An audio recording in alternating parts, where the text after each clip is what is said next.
Hello, my name is Alonzo and welcome to the Comeback Champion Summit. Today, I'll be talking to you about having a winning financial mindset.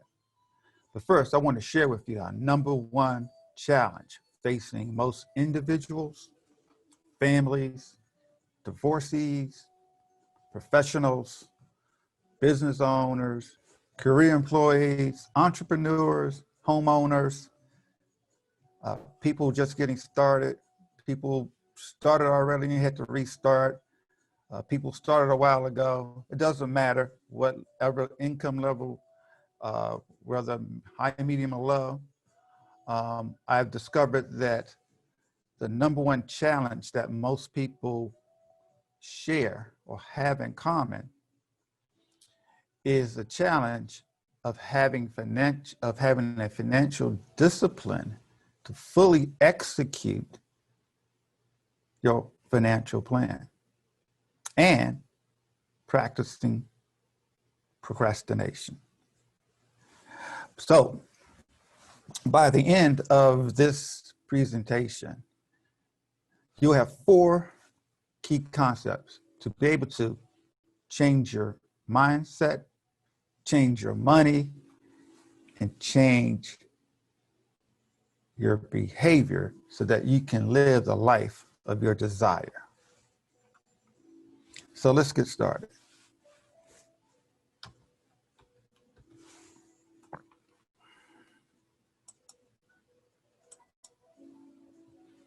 So there's a story I like to tell.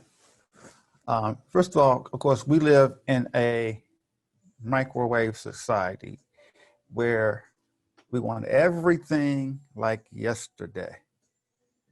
And because of that,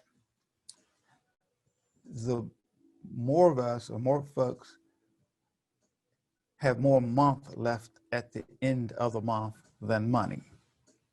That's right, have more time left at the end of the month than money. Everything looks great in a lot of cases from the outside. You know, nice house, nice luxury cars, but internally and inside we're struggling or just getting by or just having just enough. We're able to take vacations. We're able to maybe even pay for some college.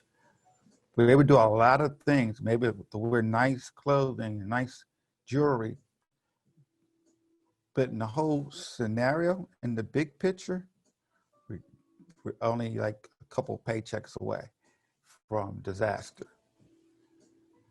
So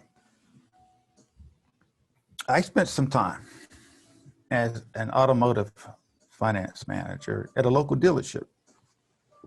And I was in my upper 20s. And I had a couple clients back to back, and they're very similar. Working class people, long tenured, pretty much good situation as far as what they're able to buy. And I'll just classify as clients A and customers A and customers B. So my job was to share with them the value of using the automotive dealerships financing, low interest rate, and they would be better off using other people's money than their own. So client B comes in, and yes, client B was, yes, I'm going to use your available financing, and I want to be able to finance this for as long as I can, because we have a lot of bills, we have a lot of debt, and we don't have much room for anything else. So fine, they signed up and they were happy campers, and off they went in their new Buick, I believe it was. And then right after that, client B, customers B came in, Mr. and Mrs. B, I would call it. And Mr. and Mrs. B, and I looked at their profile, and it looked, very similar. I'm like, okay, this looks like it's gonna be about the same thing. So I went into my little spiel, and about 5 seconds in, I said, wait a minute. No, we're just gonna be paying cash. So I said, okay, well, may I ask why? And they kind of chuckled. And they said, young man, we've learned to save first and spend last. And because of that, instead of paying your company or your bank, what we do is we pay ourselves first for 5 or 6 years, and then we go buy a car we want. For someone like me, who grew up in urban DC with great parents, grandparents, and they did the best they could. But one thing they never taught me, and I never learned there, neither did I learn in high school or college, it was that how to save and invest for the future. And here I was, sitting there, the finance guru, and it was a wow moment for me. And literally, I sat back and asked them a couple more questions. And what I got out of that story that they told me was that you have to get your money.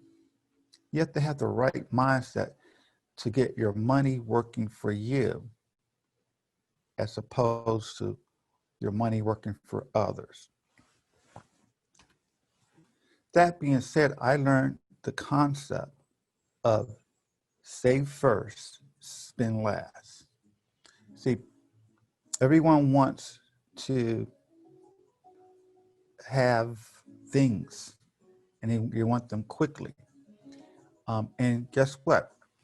If you're in a position where you can have nice things, nice homes, that's great. That's a blessing, and there's absolutely nothing wrong with that, as long as you put your financial house in order first and built a strong financial foundation, which will require you to have the discipline in applying the rules of money. And when we're putting plans together and having financial discipline, means that you cannot procrastinate. Procrastination is the poison to your future plans and goals and dreams. It breeds nothing more than poverty. You see, people don't fail to plan. People don't plan to fail, they fail to plan. And you can't let time run out. You see, in America, at age 65, 75% of Americans are dependent on others in some form or fashion to survive. 23% are still working. If you don't believe it, look at the big box stores, and you see a large population of people that looks potentially over 65. And only 2% are financially independent. So how do we plan for this? How do we have the right mindset to get in the 2% market?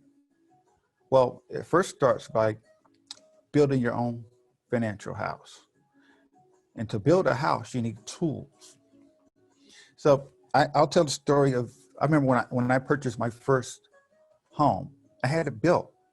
It started out as a mountain of dirt. I remember standing on it. And I would come by like every once or twice, every week, every 2 weeks, just to see how it was coming along. So it went from the mountain of dirt, they dug a hole, they poured in the foundation. Then they let it sit for a minute. Then once they poured the foundation in, they start, building the skeleton of the house, the kit they called it. And then everything else started to fill in. Well, your financial house kind of works the same way. You see, you have to build a foundation first. and it needs to be a strong foundation. So how many people have seen a bad storm come, whether it's a hurricane, whether it's a flood, and you see one house, and I feel bad for folks, and hurricanes, they cause disasters, and but it's funny sometimes that you see one house floating down the road, and you see other houses, they're steady, they're in place, they didn't move. Now they may be flooded, but they didn't move. That's because those houses had a stronger foundation. They could withstand the storm. Same thing goes with our finances. If we don't build a strong foundation, then what happens is when a storm comes, a financial storm comes, hey, we're in a pandemic right now, but there's been other storms. Will your house stand the storm? Can it stand the storm of a layoff? Can it stand the storm of a business setback? Can it stand the storm of a pandemic? This is where we get into planning for the future, building that financial foundation, which includes having an all-inclusive budget. I remember talking to clients, and we always start, well, okay, well, do you have a budget? And they would say, of course I do, I have one. Well, okay, great, let me see it. And of course, didn't have one written. And budgets are just like goals. If you don't write them down, they really don't exist. So having a budget is the key. Knowing the rules of money, knowing how to access tax-free income, how to retire with 100% of your income for life. How about the mindset of leaving a legacy for your kids, not even just your kids, but your kids of your kids? Do you know how the rule of 72 works? Do you know how to grow your assets? So let's get into a couple of those. First, the first thing that we always must do is pay ourselves first. Become a world-class saver. World-class savers save at least 20% of their net income, of their available pay, whether it's from business, whether it's from a compensation from an employer, but whatever it may be. Saving 20% is key. So let me give you an example of someone 25 contributing $2,400 a year for 7 years at 6%, with 6% compound interest. They would, over 7 years, they would contribute $16,800. And they would have that by age 31. I would take another, compare that to another 25-year-old who, instead of saving, decides to wait 7 years. And in 7 years, he starts to contribute $2,400 at 6%. Well, it's going to take 25-year-old B 13 years of contributions just to catch up with 25-year-old A. And the difference is about $14,400. So you would pay $31,200 just to catch up to the 25-year-old in example A. See, procrastination is a very costly mistake. Understand, this is all evolved around how money works. The magic of the compound interest and something called the rule of 72 has been around for centuries. And going back to my story I knew none of this, and none of this was taught to me from home, from high school through college. I didn't learn this until I was almost 30. The magic compound interest, the rule of 72. It simply states this, that the number 72 divided by the percent of interest that you get on your accumulating or savings tells you how many years it takes your dollars to double.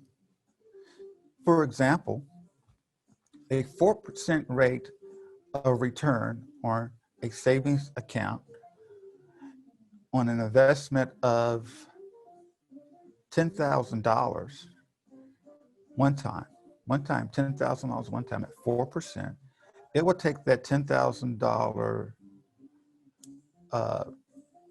over 20 years to become 40,000. So by age, a person started at age 29, investing $10,000 at 4%, their $10,000 will grow to $40,000 by age 65. Sound like a great deal? You might think so, you may not. But let's take an example of the same person, age 29, a one-time investment of $10,000, but at 12%, well, that investment will grow to $640,000 by age 65. But that's the difference of $600,000, not just 8%. So knowing how money works is key. Having a financial plan is how you implement it.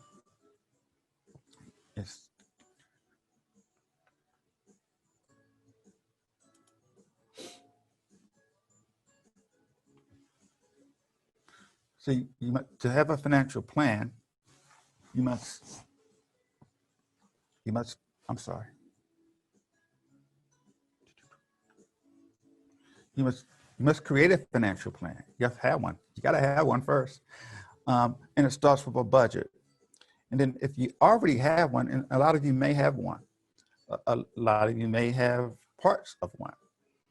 But the important part about it is having a plan, but having the discipline to stick to that plan and having the urgency to make sure that it gets reviewed at least once a year, because just like everything in our world, everything else in the world change, financially things change, products change, the market changes, of course. Also, our needs change. We change as we get older. Our tolerance may change. Other things may change around us. So we need to take a look at our financial plan on a consistent basis and adjust as needed.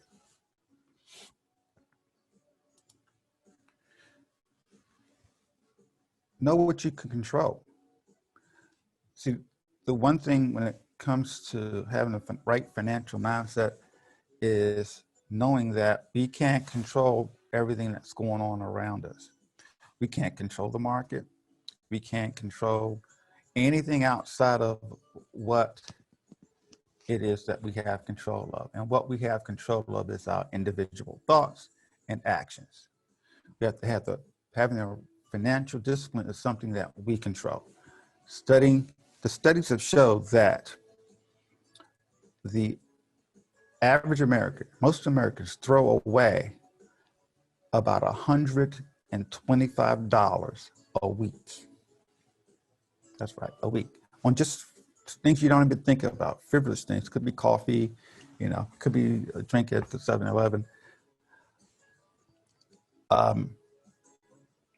That's about $7,000 per year. $7,000, or over a 20-year stand. Think of this. That's $140,000 over 20 years. Think about it. Think about what that, and that's with zero interest. Think about if you added compound interest. That could be easily $300,000, almost $400,000 or more over 20 years. You see, knowing how money works and implementing that in the plan and keeping track of our weekly and monthly expenses is a key element in having the right financial mindset.